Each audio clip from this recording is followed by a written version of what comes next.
ইতিহাসে কিছু কিছু জীবন থাকে যা শুনলে মনে হয় যেন কোনো সিনেমার গল্প দেখছি। হুম। চরম দারিদ্র্য থেকে একেবারে দেশের শীর্ষে ওঠা, তারপর আবার সেখান থেকে পতন, শেষ পর্যন্ত ফাঁসির মঞ্চে জীবন শেষ হওয়া। হ্যাঁ, সাদ্দাম হোসেনের জীবনটা ঠিক সেরকমই একটা রোলার কোস্টার রাইড। একদম। আজ আমরা সাদ্দাম হোসেনের জীবনের এই উত্থান পতনের গল্পটাই একটু বিস্তারিতভাবে জানার চেষ্টা করব। আমাদের আলোচনার ভিত্তি হল সাদ্দাম হোসেন উত্থান, শাসন ও পতন বইয়ের কিছু অংশ। হ্যাঁ, এই বইটাতে বেশ কিছু গুরুত্বপূর্ণ তথ্য আছে। আমরা বোঝার চেষ্টা করব যে কিভাবে একজন সাধারণ ছেলে দেশের সর্বে সর্বা হয়ে উঠলেন, আর তার শেষ পরিণতি কেন এমন মর্মান্তিক হল। ঠিক। শুরুতেই একটা ঘটনা বলি, যা হয়তো অনেকে জানেন না। ইরাকের প্রেসিডেন্ট হওয়ার অনেক আগে, মাত্র ২২ বছর বয়সে সাদ্দাম তখনকার প্রেসিডেন্টকে খুন করার চেষ্টা করেছিলেন। ভাবা যায়? হ্যাঁ, 1959 সালের ঘটনা সেটা। আব্দুল করিম কাসেমকে হত্যার চেষ্টা। গুলি লেগেছিল সাদ্দামের পায়ে। আর তারপর তিনি দেশ ছেড়ে পালাতেও বাধ্য হন। সত্যি, শুরুটাই নাটকীয়। একদম।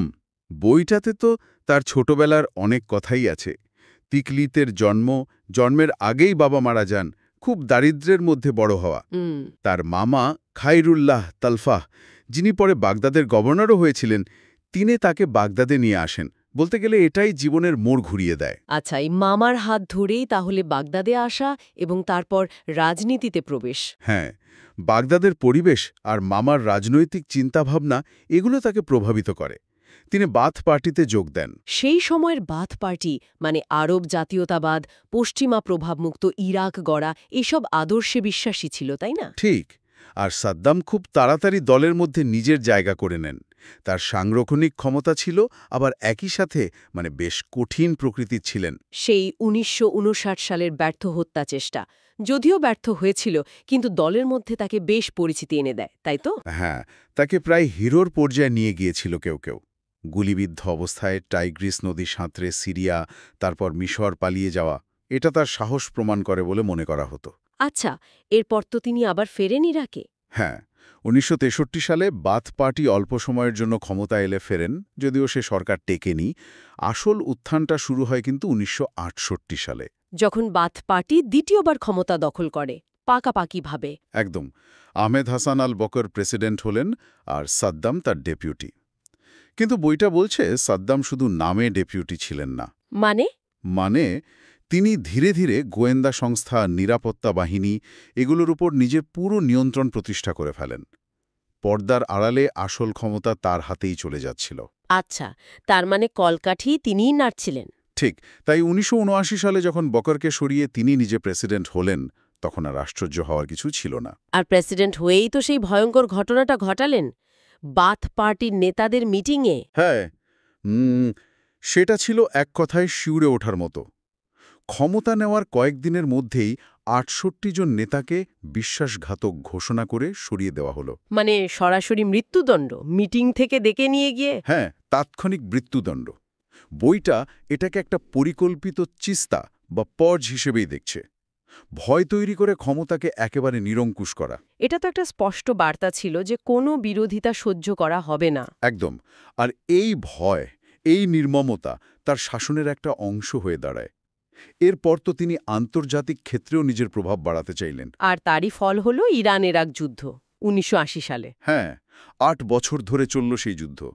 লক্ষ লক্ষ মানুষ মারা গেল, অর্থনীতি ভেঙে পড়ল দুটো দেশেরই। কারণটা কি ছিল এই যুদ্ধের? বইটাতে কি বলা হয়েছে? আসলে সাদ্দাম চেয়েছিলেন ইরাককে ওই অঞ্চলের প্রধান শক্তি হিসেবে প্রতিষ্ঠা করতে। আর ইরানের ইসলামিক বিপ্লবের প্রভাবটাও রোখা ছিল একটা উদ্দেশ্য। সেই যুদ্ধের ধাক্কা সামলাতে না সামলাতেই আবার ১৯৯০ সালে কুয়েত আক্রমণ। এটা তো আরও বড় ভুল ছিল। মারাত্মক ভুল, যার ফল হল প্রথম উপসাগরীয় যুদ্ধ।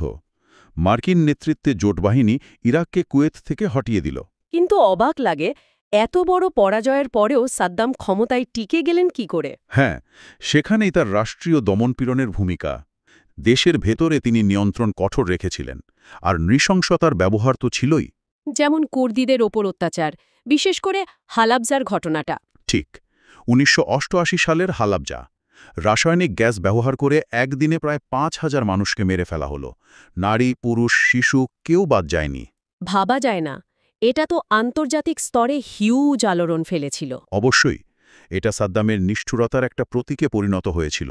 এছাড়া আরও অনেক মানবাধিকার লঙ্ঘনের অভিযোগ তো ছিলই তার শাসনামলে। কিন্তু এই ধরনের শাসন তো চিরদিন টেকে না। 2003 সালে আমেরিকা আবার আক্রমণ করল। হ্যাঁ, দ্বিতীয়বার। এবারের কারণ দেখানো হলো গণবিধ্বংসী অস্ত্র বা WMD আছে সাদ্দামের কাছে, যদিও পরে তার কোনো প্রমাণ মেলেনি। এই আক্রমণে সাদ্দাম সরকারের পতন হল খুব দ্রুত। হ্যাঁ, সাদ্দাম পালিয়ে গিয়েছিলেন, কিন্তু বেশি দিন লুকিয়ে থাকতে পারলেন না। 2003 সালের ডিসেম্বরে ধরা পড়লেন। কোথায় ধরা পড়লেন? বইতে নিশ্চয়ই তার বর্ণনা আছে। হ্যাঁ, তিকরিতের কাছে একটা খামার বাড়ির নিচে একটা গর্তে লুকিয়েছিলেন, যাকে বলা হয় স্পাইডার হোল। ভাবতেও কেমন লাগে, একসময়ের দোর্দণ্ড প্রতাপ শাসক, আর তখন বিধ্বস্ত উস্কো-খুস্কো চুলদাড়িওয়ালা একজন পলাতক আসামি। এরপর তার বিচার শুরু হলো। মূলত মানবতাবিরোধী অপরাধের অভিযোগে দুজাইল আর হালাবচার গণহত্যার মতো ঘটনাগুলো সামনে এলো। ঠিক। দীর্ঘ বিচার চলল। 2006 সালে মৃত্যুদণ্ড দেওয়া হলো। আর সেই বছরেরই ডিসেম্বরে 30 তারিখে ঈদুল আজহার দিন ফাঁসি কার্যকর করা হলো। হ্যাঁ, তার মৃত্যু নিয়েও কিন্তু বিশ্বে মারাত্মক প্রতিক্রিয়া হয়েছিল। কেউ বলেছিল ন্যায় বিচার হয়েছে, কেউ বলেছিল এটা বিজয়ীর বিচার। সেটাই। সাদ্দাম হোসেনের জীবনটা সত্যিই ইতিহাসের একটা খুব জটিল আর বিতর্কিত অধ্যায়। এই বইটা থেকে আমরা মূলত এটাই বুঝতে পারি যে ক্ষমতা পাওয়াটা হয়তো একটা দিক, কিন্তু সেই ক্ষমতার ব্যবহার কিভাবে করা হচ্ছে সেটাই আসল। ইতিহাস সেটাই মনে রাখে। তার উত্থান যেমন ছিল চমটে দেওয়ার মতো, পতনটাও সেরকমই ভয়াবহ এবং শিক্ষণীয়ও বটে। পুরো আলোচনাটা শোনার পর মনে একটা প্রশ্ন আসছে, একজন মানুষের জীবন এতটা চরম অবস্থার মধ্যে দিয়ে কিভাবে যেতে পারে? মানে সেই রাখাল বালক থেকে একনায়ক, আবার সেখান থেকে করুণ পরিণতি, আর তার শাসন, তার বিচার, এসব নিয়ে আজও কেন এত বিতর্ক? ইতিহাস থেকে এই অধ্যায়টা আমাদের ঠিক কী শেখায়? এই প্রশ্নগুলো বোধহয় আমাদের আরও ভাবার সুযোগ করে দেয়।